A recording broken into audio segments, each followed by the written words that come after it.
I wanted to say a few words about my mom on behalf of my sister Kathy, my brother John, and me, and also on behalf of Mom's sisters Flora and Rita, who are unable to be with us today, and her brother Ray, who was able to be with us. First, people have asked if Mom's passing was unexpected or sudden, so we wanted to explain what happened. Mom's passing was not really expected by any of us.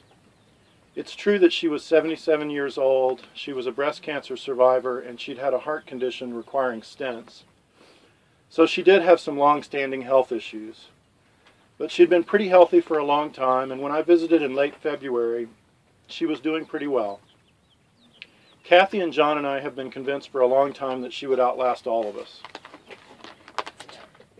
About a week and a half after I visited Mom in February, she developed severe problems with her blood pressure and with her heart functions in general, problems that were related to a recently diagnosed heart arrhythmia. She was taken to ICU at Mainland Medical in Texas City. John and Connie went down to look after her.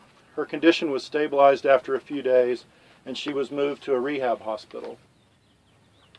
I got there on a Monday, March 18th, to allow John and Connie to return home. By the time I arrived, Mom was in stable condition and slowly regaining strength. She was conscious, fairly alert, able to eat, and pretty cheerful. She was talking and reminiscing and enjoying the beautiful flowers her nephew JB and his wife Susan had sent. There were still major problems with her lungs, her kidneys, and her heart, but the doctors were optimistic that all of these conditions were reversible. But on that Wednesday, the 20th, her heart stopped. They caught it quickly and were able to revive her, but she was moved back to ICU. The next afternoon, Thursday, March 21st, her heart stopped again, and this time they were not able to bring her back. So Mom had been in the hospital for a few weeks, but the doctors thought, and we thought, that she had a good chance to get better. Her passing was pretty sudden for all of us. We're all still working our way through what life will be like with Mom gone. In hindsight, though, we've become convinced that Mom thought something was up. We think this mostly because her sister, our Aunt Flora, who Mom lived with for the last 5 years, tells us that Mom had been going through her belongings, mailing things to people that she thought would like to have them, and generally sorting through her things and her affairs. For the past year or so, us kids and grandkids have been getting from Mom envelopes full of old clippings and memorabilia. She would occasionally include long letters filled with memories of our childhoods and of her own younger days. Reading these now, it seems clear that Mom had a feeling she might not be around much longer, and she wanted us to know her thoughts and feelings about her life and about us. Those letters will be precious to us from now until the end of our days. As we read through the letters and memories Mom shared with us at the end of her life, we've been struck by how little we really knew about Mom's early life. One thing that jumps out at us is that Mom was maybe a little ahead of her time, in that she was working outside the home and moving around and living in different places pretty constantly from high school on. As a teenager in the 40s, she ran the snack bar at the movie theater in Coleman, Texas. After graduating high school, Mom attended Drawn's Business College in Abilene. While attending college, she paid the bills by working as a cashier at an Abilene movie theater. A little later on, she worked in the business office of the hospital in Coleman in the morning and would help out in the lab and x-ray departments in the afternoons. Eventually, she attended medical records school in Abilene and got her certification as a medical records tech, which she later put to use in the 70s here in Fort Stockton working at Pecos County Memorial Hospital. During those late teen, early 20s years, in between business school and medical records school and her various jobs, Mom was able to travel and live in different places around Texas with her older brothers and sisters who were out on their own by then.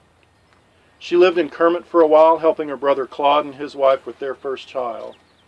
She lived in Fort Stockton for a while in the late 40s and early 50s, long before she met Dad, living with her older sister Anna and Anna's husband. So Mom was, for her time and her small-town rural background, quite the traveler and the career girl. We think of her as our mom living here, but she had a pretty interesting life before we came along and ended all that.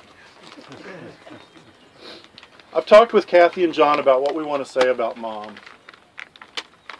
We all remember Mom as the cheerful, lighthearted, affectionate presence in our early lives. We remember Mom singing to us when we were little, and singing to herself around the house as she went about her day. In particular, I remember "Oh, What a Beautiful Morning" as one of her favorites. Mom was physically affectionate and taught us by example how to be the same. When John was little, he sometimes had trouble getting to sleep. Mom would snuggle him until he fell asleep. We all remember Mom being quick to give hugs, back rubs, to touch our hand or shoulder while talking to us, to let us know non-verbally how much she loved us. As we got a little older, we remember Mom as the one who introduced us to music of all kinds. She encouraged our participation in band and choir. Mom and Dad were both voracious readers, and all three of us have benefited from the example of reading that was set by Mom and Dad at an early age. Mom stayed very involved in our lives and interests. She volunteered to chauffeur and chaperone school trips, birthday parties, and other events. She taught us all to swim. She encouraged us to have pets. She helped Kathy find our first house cat, Babette, and we've all loved cats ever since, in spite of Babette. Beyond these wonderful gifts, our mom was an inquisitive, welcoming, open spirit who wanted to think the best of everyone and who never saw or acknowledged barriers between people. More than anyone I've ever known, Mom was interested in and excited by other people's interests and lifestyles, even and especially if different from her own. No matter who my friends were or who we were dating, Mom treated every person we brought home like old familiar family. Mom truly never met a stranger. Every person in the world was interesting and worthwhile to her. Years from now, when I think about Mom, this quality of openness to people and interest in everyone she met will be what I remember. These are our memories of our mom and the gifts she gave us, and we will cherish them forever. I want to read a little bit from one of the letters that Mom sent. In the letter, she talks about a lot of memories, which I'm going to leave out. I just want to read the first part of the letter and the last part of the letter. In it were memories like the time I took the tweezers and stuck them in the electrical outlet. And nobody needs to hear that story. What about the dog water? Okay, so I'm going to read the first part of this letter and the last part of this letter, and then I'll hand it back to Daryl. Joe, I apologize. I thought I'd be able to find time to sit and write an on and on letter to you. Instead, I started what I thought would be an outline of the things I wanted most to say. Each of you and your closest friends were such a joy for me.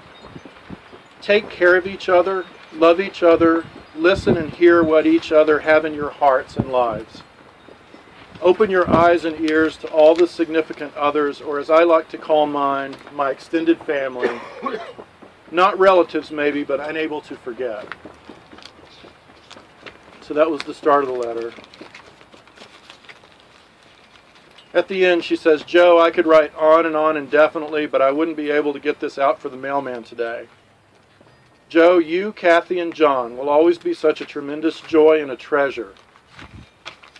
Don't any of you grow up to be argumentative and pig-headed.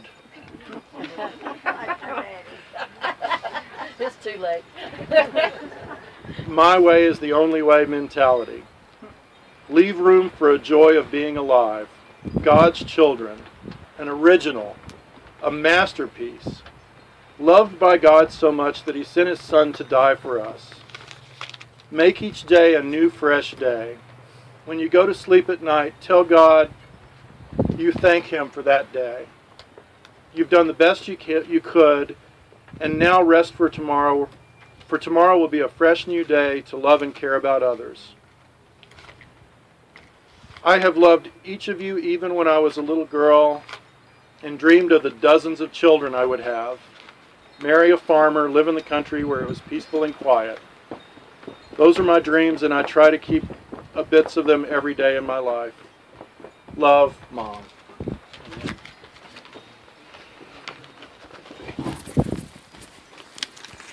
549.